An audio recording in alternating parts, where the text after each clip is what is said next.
And last but most definitely not least, do you want to sit?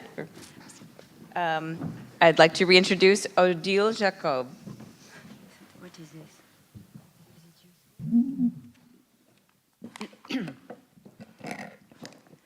Good afternoon. I would like first to thank Professor Phelps and Viviana for this invitation. I am very honored and very proud to be with you today and to address such a distinguished group. Because the principal theme of today's very broad topic concerns the experiences of women in the economy, I will talk about my own experience, my personal experience. I hope that it will help other women and the new generations of women. To begin with, let me introduce myself. My name is Odile Jacob. I am the founder and the CEO of Éditions Odile Jacob, a French publishing house. We are entirely independent. At the time I was planning my new venture, there were already many publishing houses in France. Why would someone create a new one? What was the goal? What did I hope to achieve? In the very crowded publishing landscape in France, my aim was to create something new. First, it had to be unique, not like other publishing houses. Second, I wanted it to be very modern, open to the broadest ideas, the ideas of the future. A truly international publishing house which would publish leading French, European, and American thinkers, showcasing the vibrancy and strength of the cultural and scientific ties between both sides of the Atlantic. Next, I wanted readers to discover new areas of knowledge, fields that had not been explored yet in French publishers, neurosciences, for example, as well as new authors, poised to reshape the French intellectual landscape. I hoped to reach the largest audience possible, with works by authors in every field of knowledge to make readers aware of the tremendous advances of science today and to allow them to anticipate the great challenges of the world of tomorrow. I wanted to show that science is an integral part of culture. Finally, I wanted my publishing house to combine science and politics and to unite in a single catalogue the greatest scientists, Nobel Prize and Fields Medal winners, with outstanding heads of states such as George Bush the father and Bill Clinton, whose accomplishments are no less vital than those of intellectuals. It was a bet, an enormous challenge, and no one believed I could pull it off. I did it. Today, after many years and more than 4,000 published books, what comes first to mind is the sheer quantity of work accomplished. Then, there were the obstacles I had to overcome, most of them because I think I was a woman. Or at least one of the oldest stereotypes of a woman, the one who resides in instinct and intuition, but is supposedly not equipped to deal with concepts, abstractions. Those things are the exclusive domain of men. In this stereotype, women are imbued with sensibility and sensuality, gifted perhaps for the arts and literature, but they are born unfit for abstract thinking or complex ideas. It was incredible that I, a woman, wanted to create a publishing house devoted to sciences, hard sciences, economics, current affairs, and international strategy. A remark I shall never forget was this: you have the brain of a man in the body of a woman. The woman men always look at before they listen to. They suspect that her success is due to a talent for seduction rather than a power of conviction, as if increasingly men didn't use their own power of seduction for those who have it, even over other men. When she begins to be successful, that woman is advised to continue doing what she does so well and not to explore or investigate other areas. In short, to stay in a place. A woman can be a companion, an inspiration, a colleague, but never the boss.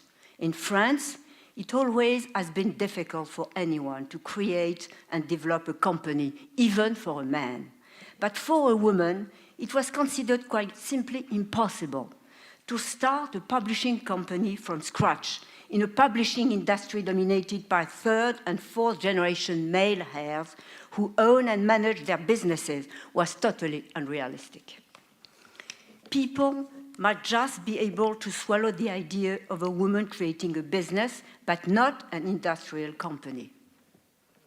I am a little surprised that this conference has grouped publishing with the arts. Publishing surely is an art, but it is also very much an industry. I would like to stress that point, and here's why. What do you think of when you think of publishing? A social, pleasant, intellectual activity, meeting with fascinating people, discussing their work with them, recommending ways to develop their book, organizing marketing events, convincing journalists of the relevance of the book. But that is only the tip of the huge publishing iceberg. For a publishing house does also function as a bank, both an investment bank and a commercial bank. First, you come up with a project, then mergers and acquisitions, where you have to match subjects with authors.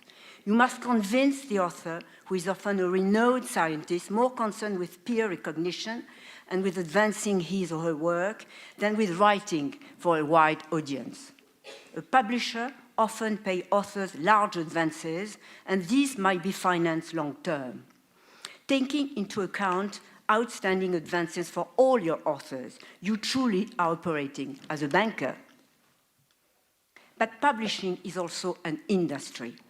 Although a book is a work of the mind, it is embodied in a material object.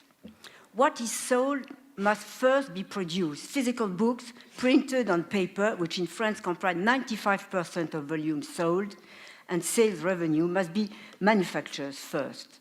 You must order materials and pay invoices.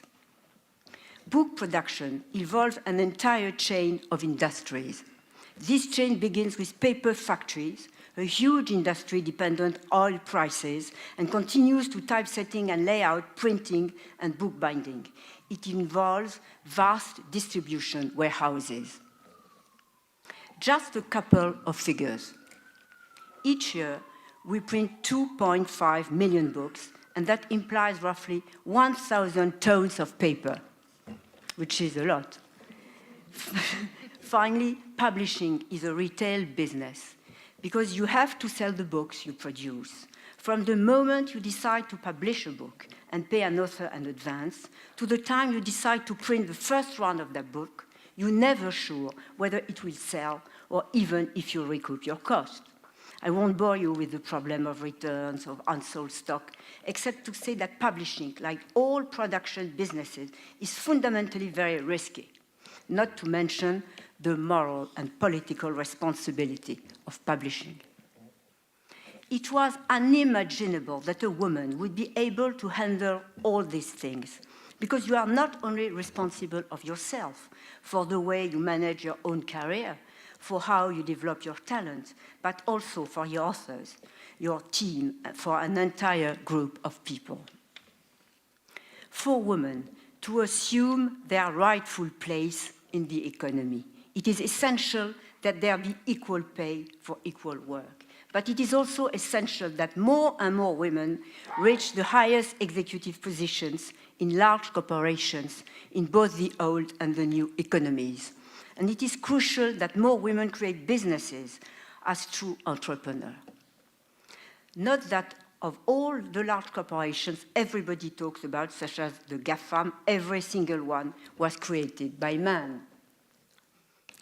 It is high time for a new generation of women to found new companies, truly industrial companies. They will then be the sisters and disciples of Coco Chanel, Helena Rubinstein, and Estée Lauder. Women who created empires, but the new generation will create in areas other than those that have traditionally been considered uniquely feminine, like fashion, beauty, perfumes. They will do so in all areas, including those we haven't imagined yet. But for women to get there, each project must be strong and original. The desire to succeed must be a raging fire, and without perseverance, the project will fail. What is the key? Work, work, and more work.